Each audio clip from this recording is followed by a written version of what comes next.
Oke, baik. Yang pertama yaitu ada jenis-jenis kebutuhan remaja. Penggolongan sekaligus urutan hierarki kebutuhan remaja menurut Maslow yaitu yang pertama, kebutuhan fisiologis. Termasuk di dalamnya segala kebutuhan yang sangat diperlukan untuk dapat bertahan hidup, seperti makan, minum, tidur, dan sebagainya. Kebutuhan fisiologis ini tidak bisa diabaikan untuk jangka waktu lama, jadi harus segera dipenuhi. Yang kedua yaitu ada kebutuhan akan rasa aman, yaitu kebutuhan akan perlindungan terhadap bahaya, ancaman, dan penderitaan, baik keamanan dalam arti fisik maupun keamanan mental, seperti jaminan hari tua. Yang ketiga yaitu ada kebutuhan sosial, yaitu kebutuhan untuk bersosialisasi atau berafiliasi dengan orang lain. Misalnya kebutuhan untuk diterima dalam sebuah lingkungan, kebutuhan rasa cinta, persahabatan, kontak sosial, dan lain-lain. Yang keempat yaitu ada kebutuhan akan rasa keakuan. Kebutuhan ini bisa berkaitan dengan rasa percaya diri, kompetensi, kemampuan pengetahuan, bisa pula dengan berupa reputasi yaitu seperti status, prestige, dikenal orang, penghargaan, atau rasa hormat dari orang lain.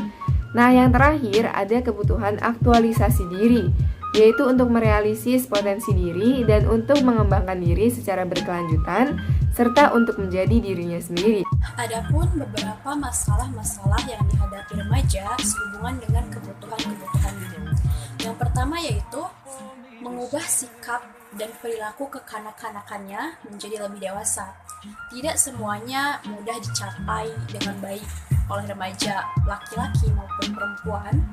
Kegagalan dalam menghadapi perubahan sikap dan perilakunya dapat menyebabkan sikap yang keras, agresif, juga atau sebaliknya bersikap seperti tidak percaya diri dan mengurung diri menjadi seorang yang pendiam.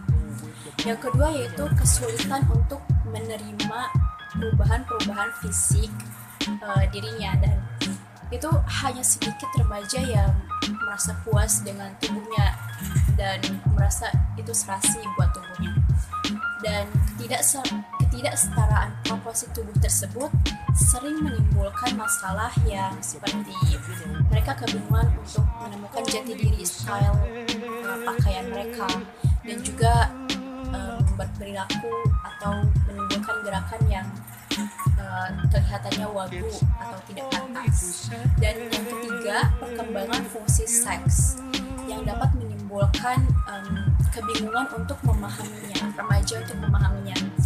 Bagi remaja laki-laki, menyebabkan perilaku yang menentang norma, dan bagi remaja perempuan akan berperilaku seperti mengurung diri dan berusaha untuk menjauh dari pergaulan yang ada di sekitarnya. Apabila kematangan seksual itu tidak mendapatkan arahan yang jelas atau yang dan juga tepat, dapat berakibat negatif, yaitu seperti homoseksual, lari ke kehidupan hitam, atau melacur dan sebagainya. Bagi remaja laki-laki secara berkelompok kadang-kadang mencoba pergi ke lokasi berlampu merah atau WTS.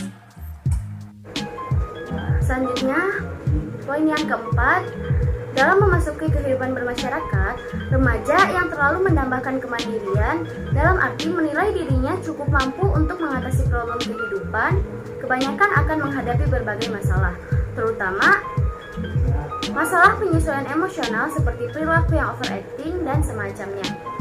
Kehidupan bermasyarakat banyak menuntut remaja untuk menyesuaikan diri, namun yang terjadi tidak semuanya selaras. Dalam hal terjadi ketidakselarasan antara pola hidup masyarakat dan perilaku yang menurut remaja baik. Hal ini dapat berakibat kejengkelan. Remaja merasa selalu disalahkan dan akibatnya mereka frustasi dengan tingkah lakunya sendiri. Selanjutnya, poin yang kelima, harapan-harapan untuk dapat berdiri sendiri dan untuk hidup mandiri secara sosial ekonomis akan berkaitan dengan berbagai masalah untuk menetapkan pilihan jenis pekerjaan dan jenis pendidikan. Penyesuaian sosial merupakan salah satu yang sangat sulit dihadapi oleh remaja.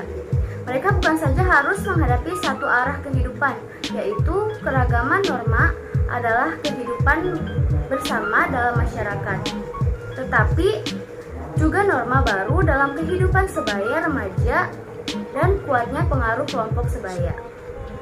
Selanjutnya yang terakhir atau yang keenam, Berbagai norma dan nilai yang berlaku di dalam kehidupan bermasyarakat merupakan masalah tersendiri bagi remaja. Sedang di pihak remaja merasa memiliki nilai dan norma kehidupannya yang dirasa lebih sesuai. Dalam hal ini, para remaja menghadapi perbedaan nilai dan norma kehidupan. Menghadapi perbedaan norma ini merupakan kesulitan tersendiri bagi kehidupan remaja. Seringkali perbedaan norma yang berlaku dan norma yang dianutnya menimbulkan perilaku yang menyebabkan dirinya dikatakan nakal. Kebutuhan remaja, masalah dan konsekuensinya. Kebutuhan remaja, berbagai jenis kebutuhan remaja dapat disebutkan antara lain. Nomor 1, kebutuhan organik seperti makan, minum, bernapas, dan seks. Nomor 2, kebutuhan emosional, yaitu kebutuhan untuk mendapatkan simpati dan pengakuan dari pihak lain. Nomor 3, kebutuhan berprestasi atau need of achievement yang dikenal dengan age, yang berkembang karena didorong untuk mengembangkan potensi yang dimiliki dan sekaligus menunjukkan kemampuan psikofisik. Yang nomor 4, kebutuhan untuk mempertahankan diri dan mengembangkan jenis. Masa remaja merupakan masa peralihan dari masa anak-anak menuju masa dewasa. Nah, hal ini masa remaja ini sebagai masa storm and stress. Ia mengatakan bahwa selama masa remaja banyak masalah yang dihadapi karena remaja itu berusaha menemukan jati dirinya, dilakukan dengan berbagai pendekatan agar ia dapat mengaktualisasi diri secara baik. Oke, selanjutnya yaitu pertumbuhan fisik dan perkembangan sosiopsikologi di masa remaja. Nah, pada dasarnya, remaja merupakan kelanjutan yang dapat diartikan penyempurnaan proses pertumbuhan dan perkembangan sebelumnya, seperti halnya pertumbuhan fisik yang ditandai dengan munculnya tanda-tanda sekunder, merupakan awal masa remaja sebagai indikator menuju tingkat kematangan fungsi seksual seseorang. Di samping itu, remaja membutuhkan pengakuan akan kemampuannya.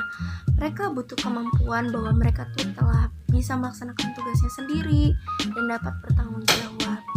Faktor non-fisik yang secara integratif tergabung di dalam faktor sosiopsikologis dijiwai oleh 3 potensi dasar yang dimiliki manusia, yaitu pikir, rasa, dan kehendak.